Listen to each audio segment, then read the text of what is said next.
foodandgallant.com, and I have a guest with me today, and I'm really excited to introduce her. This is Junghwa. She's actually my intern, and we've been working together for a couple of weeks now. We're going to start doing some videos together, even though she's a little shy. I'm trying to get very shy. She's fantastic and beautiful and incredibly smart. And she's really passionate about learning more about nutrition and health and making more recipes and just all things about blogging. In fact, she has her own blog called An Apple a Day. And you all will love this because she does giveaways and reviews. What's the URL for it? How can people find it? It's actually blueskyworld.wordpress.com. Today we're going to be making a couple recipes, 2 raw recipes actually. One of them is from Unprocessed, which I've made a few video recipes on. It's one of my favorite books by Chef AJ, and I love it because she follows the SOS Whole Foods plant diet, which means no salt, oil, or sugar. She also has a lot of raw food recipes in it, and we both love this. This is actually Junghwa's copy as well. We're going to be making the Spanish rice, which is made with cauliflower. And then I'm going to be trying out a recipe from Ani Phyo's 15-minute fat blast, which is a new book that she has out. We're going to be making a minestrone raw soup. So let's go try it out. All right, can't wait.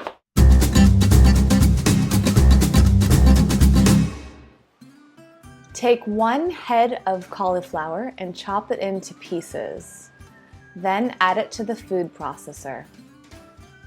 Process until the pieces are rice size, and then add to a large mixing bowl. Chop 4 green onions and add to the bowl. Dice 2 tomatoes. Add those in too. Dice 1 orange pepper. Add that in. Add 2 tablespoons of fresh lemon juice. Finely chop 1/2 cup of cilantro. Have an avocado.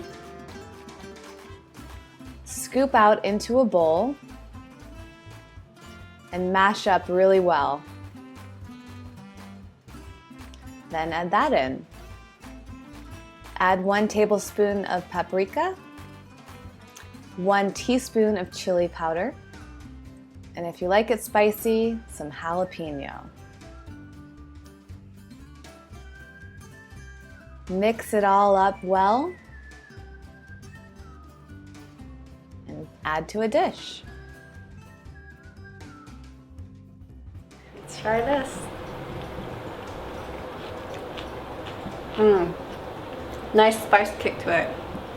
I like the texture, like different kinds of textures.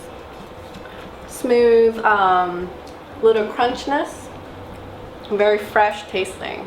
It's really good.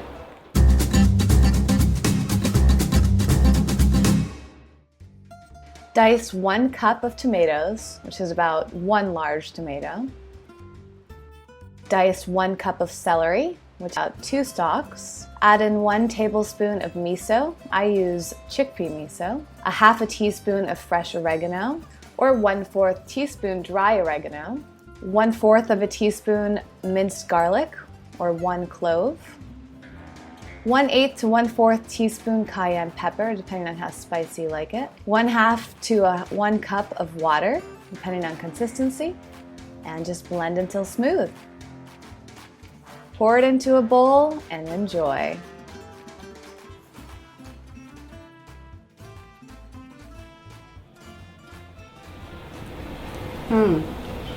Wow, this is really unexpected. Like, I thought it was gonna be very like celery tasting, but there's nothing like that. It's more like tomato soup. Really refreshing. Oh my gosh.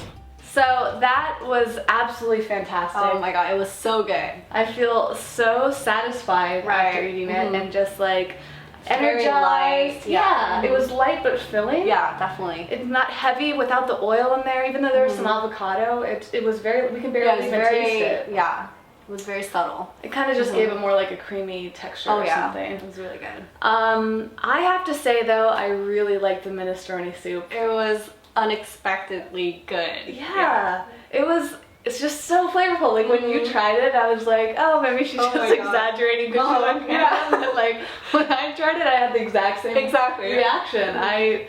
The texture and the flavors just popped, and I think it was like the garlic and the miso in there together. That was nice. I actually used cilantro. Yeah. Well, wait, no cilantro on that one. Yeah, exactly. So many different types of food. Yeah. And the Spanish rice was good too. I love the textures and all the colors, and there was just so much going on, so much nutrition. Yeah. But it was definitely like missing something. And to be honest, I felt very tempted to put salt in it, but we didn't. Yeah. We held ourselves back. I recommend you do too. And we added a little bit of nutritional yeast, which added a little bit of flavor, but I mean, it got better with every spoonful of food. It was really good. Exactly. And by the end, we were very like satisfied with the food. So yeah, so it's like one of those things that like it was a good example of how we need to allow our palates to kind of change as we're eating food, and not like immediately rush to add in oils and salts and things. I mean, we need to be more open about, you know, like different kind of food and, you know, the texture. It looks beautiful, so we need to, you know, be open to, you know, allow them. Yeah, and experiencing the food as it is. Yeah. And that's what's most exciting about going SOS, salt, oil, and sugar free, is that you get to see what the food really tastes like instead of depending on all these other additives and things that are not really good for your body. Right. So yeah. Cool. Well, thanks so much for watching. Definitely tune in again for more recipes. I hope Junghwa will join me more often. You can click here to subscribe to the first know when I have new videos, and follow me on all the social media networks, which are linked down below. And of course, visit ecovegangal.com, where you'll find this written recipes as well as many others, raw recipes, and even some recipes that have some salt and oil and something for everybody on there, but always vegan, always as eco-friendly as possible. Thanks so much for watching again, and I will see you next time.